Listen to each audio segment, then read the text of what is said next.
How goes it, guys? DadBodOperator back again. You and a squad of 5 have been tasked with humping giggity 2 miles through the dense jungle, rescuing a high-value target from a group of 25 ragamuffin misfits, and then humping 2 miles back out to extract. You're almost certainly going to encounter resistance along the way, so which loadout you grabbing?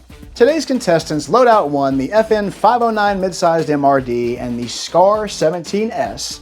Loadout 2, the SIG P226 Mark 25, and the MCX Virtus.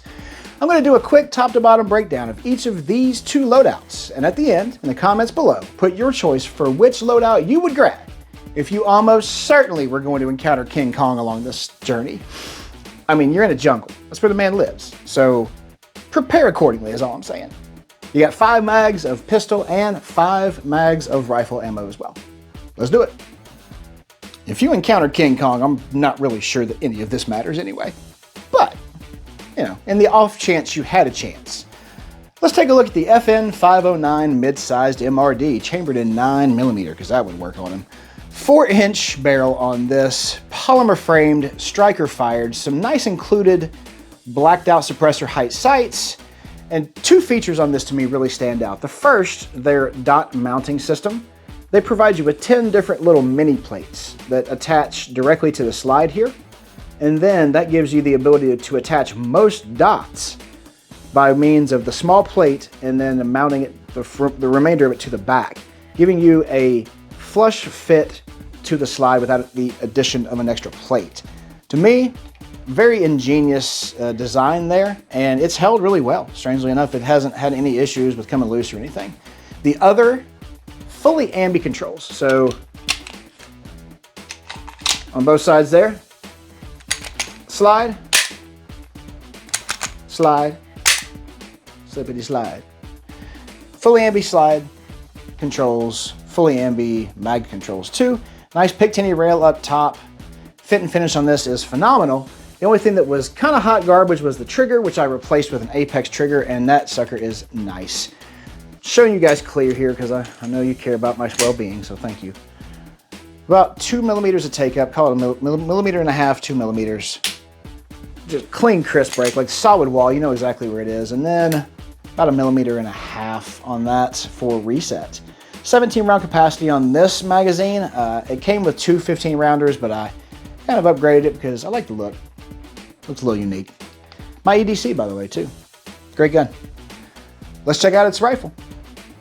If you're going to be going up against 25, what I say, ragamuffin somethings, you're going to want something that's going to have a little bit of stopping power, and the FN SCAR 17 might provide that. Ragamuffin misfits, that's what it was.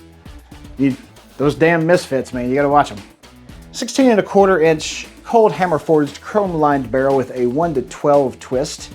Short stroke piston operating system with adjustable gas block. Really nice folding front sights on here with a little bit of a ghost ring setup there. Monolithic upper, Picatinny rails, 369 and 12 o'clock all the way down, with upon which sits an EOTech EXPS3. Fantastically rugged holographic sight. I love the ones who correct me and say, it's not a dot, it's a holographic sight. Yeah, okay, thank you. You're right. You win the internet for today. Backup sight on this is really nice as well. Monolithic upper on this too. Polymer mostly ambi lower, mostly in that you've got mag catch and release on this side, bolt catch on this side, mag release on this one, no bolt catch, but fully ambi safety on there too. This is the the reciprocating charging handle version, just because I'm cheap. I didn't want to buy the spend the extra $1,000 on it for the other one. Folding stock, which can fire while folded on this, helps make this somewhat behemoth of a firearm a little more compact. And if you're going up against ragamuffin misfits and King Kong, I mean, this is the way to go. I feel pretty good about it. The only downside to this, mil-spec trigger. And to replace it with a Geisley is like $325, and I just spent my kids' food money next week. How am I gonna? I'm just kidding. Don't call the child control services on me, please. I'm kidding. I just spent my child's food money on a SCAR 17. how am I going to afford $325 for a Geisley? But I'll figure it out. Trigger on this, mil spec, just about 8 pounds.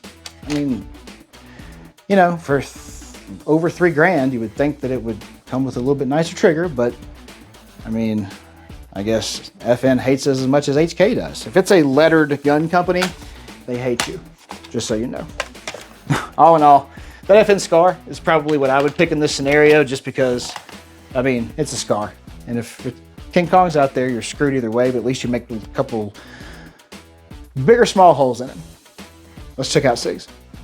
For Loadout 2, we start off with the SIG P226 Mark 25, chambered in 9mm, 4.5-inch barrel, nitrided to help with salt water and other type of metal irritants, I'll say. Double action, single action trigger on here with built-in decocker. Nice Picatinny rail up front there for all of your different lights and other sundried accessories and items. SIG Light night sights on this guy. Aluminum, I think alloy frame is what they said. Well, alloy framed.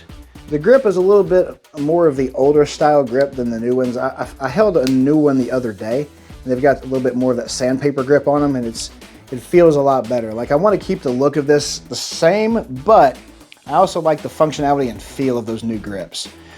Could switch them out, but we'll see. Double action, single action trigger on this is pretty nice. About 10 pounds.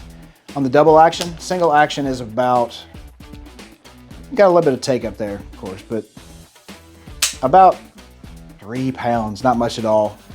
And reset, oh, I don't know how reset works, huh? About 2.5mm.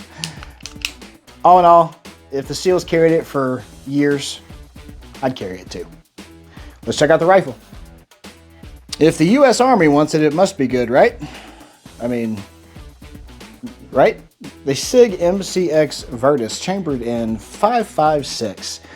I'm just goofing around. This is one of my favorite rifles. 16-inch barrel on here with a nice 3-prong flash hider. Cold hammer forged. I think it's chrome lined too, but it may be nitrided. I am not an expert on that, so if you know off the top of your head, pop it in the comments below for me.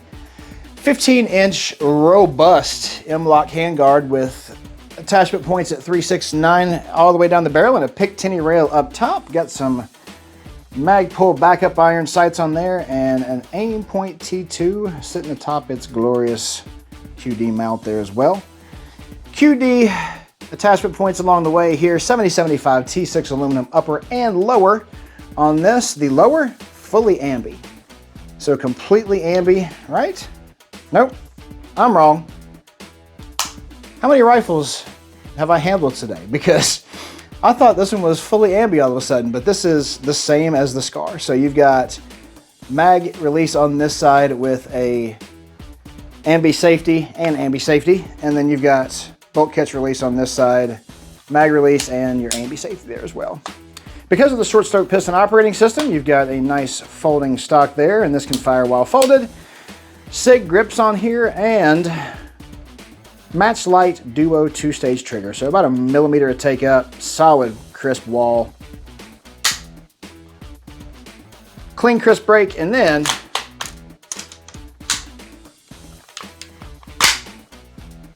about 1mm of reset, and it is tactile, like you can feel it. A great rifle, but for the scenario that we're talking, where you're going to encounter 25, call it fairly strong resistance, and possibly King Kong. I don't know if a 5.56 rifle is going to get it done for me. So if I'm picking, I'm probably going Scar and the 509 mid-sized MRD. But what do you guys think? Would you choose the Loadout 1, the FN team, or Loadout 2, the Scar team?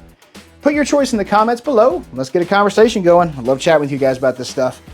To all of my long-term viewers, thank you. Really appreciate you guys liking, subscribing, sharing with your friends. The channel is growing every day, and I can't thank you enough. For all my first-time viewers and hopefully new subscribers, welcome to the DadBod Squad. Beers in the fridge. We'll see you next time.